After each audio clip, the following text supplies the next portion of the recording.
اصل اس کا حق ہے. پہلے مفتی صاحب میں نے آپ کو بیان سن کر چوتھی شادی کی ہے لیکن میری بیوی نے میرا جینا حرام کر رکھا ہے. کہتی ہے میں کہاں آ گئی, میں کیا کروں. سب کی بیویوں نے ایسے موقع پہ یہی کیا ہوا تھا. تو آپ بھی تو دوسری نہیں چوتھی کر رہے ہو یار. اب بھی وہ ہمارے, میں نے جب دوسری شادی کی نا, چلو اپنا ہی بتا دیتا ہیں یار, تو میں بہت ٹینشن میں آ گیا تھا نا. ظاہر ہے ریئیکشن ٹائٹ خاندانی قسم کا ریئیکشن ہوتا ہے. تو اتنی ٹینشن تھی کہ بس میں بتا نہیں سکتا. میں پورے واقعات بتاؤں گا تو سسرال والے بھی ناراض ہو سکتے ہیں نا. تو میں اپنے ایک بڑے استاذ کے پاس پہنچ گیا اس ٹینشن میں. میں نے کہا بہت بڑی مصیبت میں, چوڑے میں آ گیا ہوں میں, ٹائٹ والا. تو انہوں نے مجھ سے کہا ہوا کیا ہے. میں نے کہا دوسری شادی کی ہے. انہوں نے کہا پہلی میں کوئی خرابی تھی. میں نے کہا نہیں, اچھی بھلی میری ماشاء اللہ. کہنے پہلا سسرال کا سلوک غلط تھا. میں نے کہا نہیں بھائی ٹھیک ٹھاک اچھے لوگ ہیں. تو کہنے لگے پیسہ بہت زیادہ آ گیا تھا آپ کے پاس. میں نے کہا نہیں, نارمل جیسے ہوتا ہے لوگوں کے پاس. کہہ رہے ہم بے وقوف ہیں. ان کے ہی الفاظ ہیں, ان کے ہی الفاظ ہیں. کہہ رہے تم ہمارے شاگرد, کل کے بچے, ہمارے پاس پیسہ تم سے زیادہ, اور ان کی صحت بھی مجھ سے بہت ڈبل اچھی. میں تو اس وقت بہت باریک تھا. آپ لوگوں نے تو میرا ماضی نہیں دیکھا.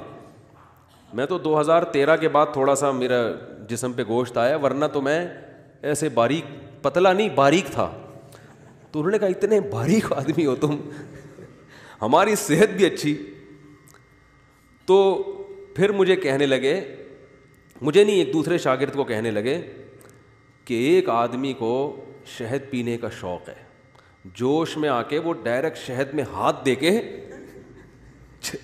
چھتے میں ہاتھ دے کے شہد نکال رہا ہے, اور پھر آ کے شکایت کرتے ہیں مکھیاں کاٹ رہی ہیں.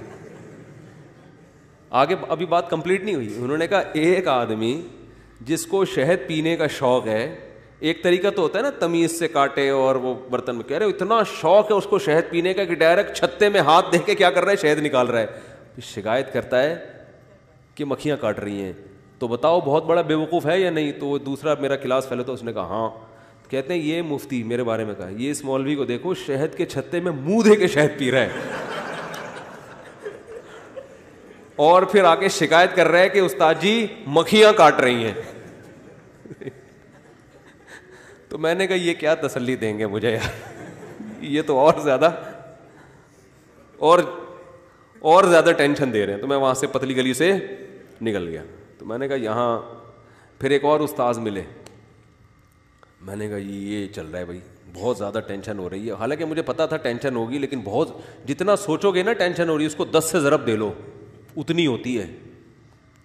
سوچ کے جتنا ٹینشن کا تصور آپ کے دماغ میں ہے نا, اس سے بھی زیادہ. تو پھر کیا ہوا, میں نے کہا, انہوں نے کہا بس چھوڑو یار, جو ہونا تھا ہو گیا. پھر ہم نے کہا ٹینشن میں جینا سیکھو. میرے پاس اس وقت ہوتی تھی GTO 125, خاندانی قسم کی بائکیں ہم نے ہمیشہ رکھی ہیں. تو میں پھر نمبر پلیٹ والے کے پاس گیا, اس کے پیچھے لکھ دو موسٹ وانٹیڈ, کیونکہ میرے سسرال والے مجھے ایسے تلاش کر رہے تھے کہ جہاں ملے اس کو پکڑ کے پیٹنا ہے, طبیعت سے کوٹنا ہے اس کو, جان سے مارنے کی دھمکیاں اور بہت کچھ تھا. اور سسرال بھی میرا بہت پاورفل تھا, ایسا نہیں کمزور نہیں تھا سسرال.